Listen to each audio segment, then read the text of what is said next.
Here's a despicable video of Marjorie Taylor Greene. God bless Trump!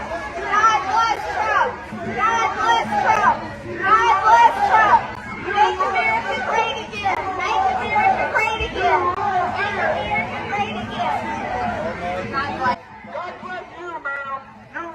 That's not separation of church and state, and Donald Trump is the farthest thing from God. He is a man who tried to violently overthrow the government after he lost a free and fair election by 7 million votes. This is hardly the first time we've seen Marjorie Taylor Greene pop off in a public setting and weaponize her belief in God for political purposes. And I'll admit, when I first saw this video, I didn't really understand what the big deal was. She does stupid stuff like this every day to get attention. What's new? But it's getting increasingly clear that she is ramping up the invocation of God in public spaces and specifically relating God to Trump, and that should worry us. So let's get this right. Recently, we've seen Republicans vote against protecting access to contraception.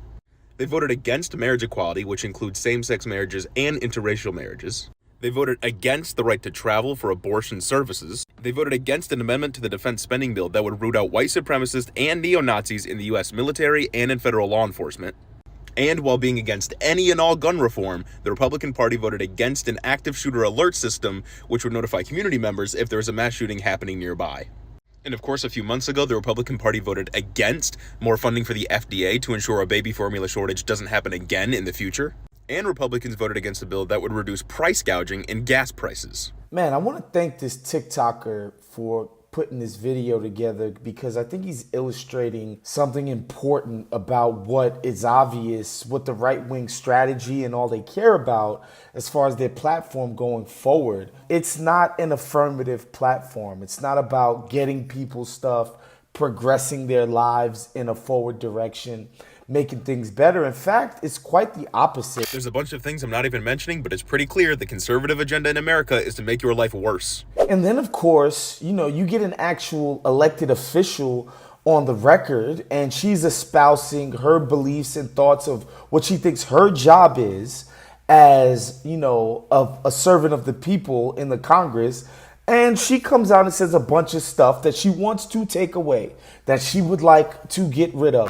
I felt let down by Republicans. They didn't do what they said. They didn't repeal Obamacare. They didn't fund and build the wall. There's a whole list of things they didn't do.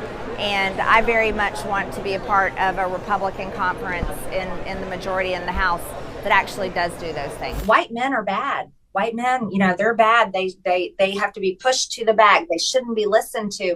But what that's done to your generation and even some of those a little older than you and those definitely younger than you is it has created hopelessness in many of these guys, which turns them to all kinds of bad things, porn on the internet, reading crazy stuff in chat rooms, and God knows who's in there and saying what they're saying.